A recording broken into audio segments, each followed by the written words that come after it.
Have you ever noticed that the most popular advice sounds a lot like a greeting card? It's warm, it's fuzzy, it makes you feel good for about, 3 seconds. We're surrounded by these little sayings, comforting lies we tell ourselves to soften life's sharp edges.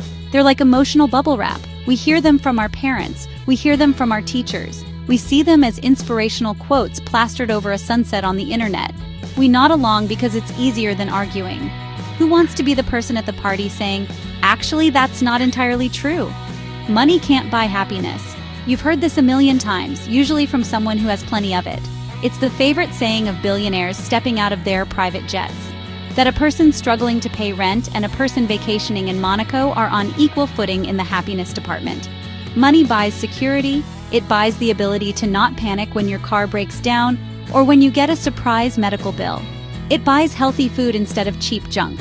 It buys time to spend with your family instead of working a second or third job. This is the lie we tell our children, right after we tell them about the tooth fairy. Sweetheart, looks don't matter. It's what's inside that counts. But then, reality logs on.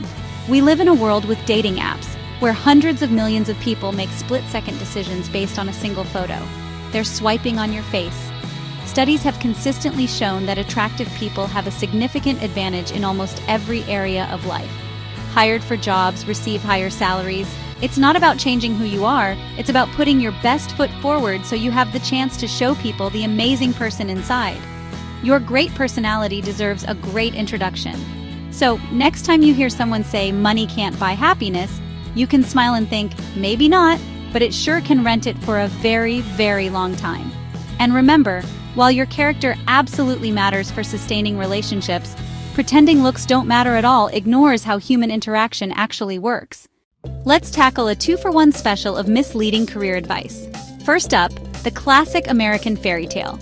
Hard work guarantees success. Pull yourself up by your bootstraps. Put your nose to the grindstone. You'll end up on top.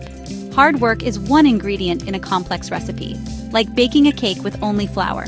You also need sugar, eggs, and an oven that's actually on.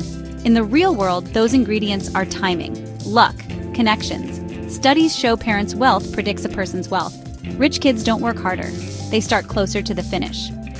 Hard work is essential, but working hard without working smart, without networking, without seeking the right opportunities, is like driving a fast car in circles. Second lie, follow your passion and the money will follow. The live laugh love of career advice. It promises a magical money fairy if you just love your work enough. Those who follow passion intensely, artists, social workers, teachers, are often underpaid. They do it for love. The market often takes advantage. Meanwhile, someone unboxing toys on YouTube can make millions. The market cares about supply and demand, not your passion. The truth is in the middle. Don't follow passion blindly.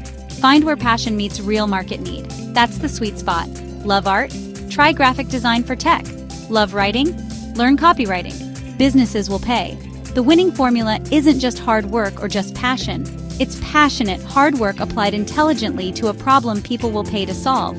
Don't just follow your passion, guide it toward opportunity. So remember, hard work is essential, but it's just one ingredient in the recipe for success. You also need timing, connections, and sometimes a little luck. And while following your passion sounds romantic, the real magic happens when you find where your passion intersects with what people actually need and will pay for. That's not selling out. That's being smart about building a sustainable career doing what you love. Now for a couple of lies that mess with our hearts and our minds. First, the one people say to you after something terrible has happened. What doesn't kill you makes you stronger. It's meant to be encouraging, to frame suffering as a workout for the soul. But your brain is not a bicep. You can't just put it through trauma and expect it to grow back bigger and better. Severe stress and trauma can do real physical damage to the brain, impacting memory, emotional regulation, your ability to feel safe. While some people do experience what psychologists call post-traumatic growth, it is not a guarantee. It's not a direct result of the trauma itself, but rather the result of processing that trauma, often with professional help and a strong support system.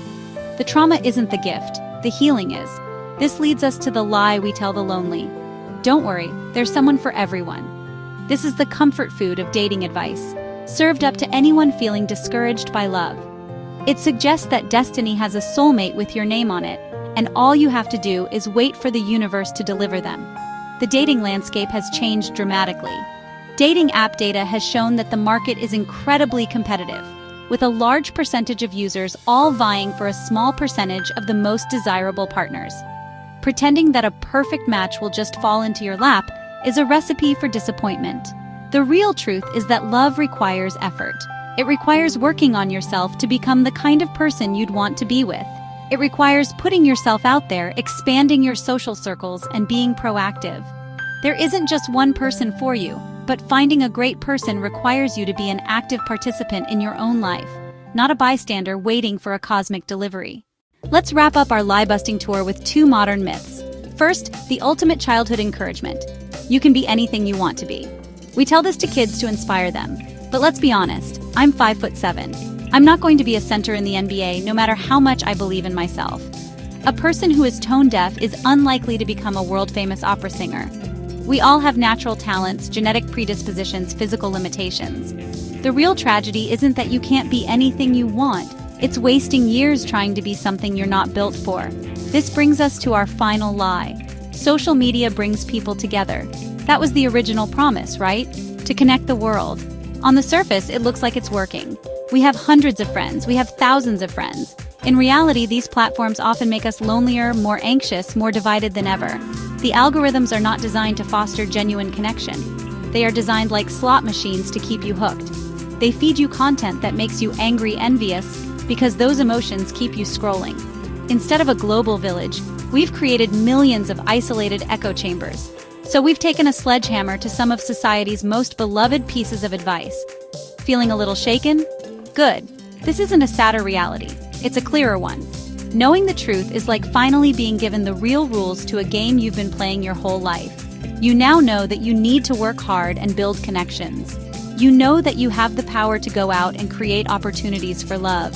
You can find what you're naturally good at and become absolutely unstoppable in that lane. This isn't limiting, it's strategic. It's empowering. The truth sets you free. It hands the steering wheel of your life back to you. You are the author armed with real information about how the world actually works.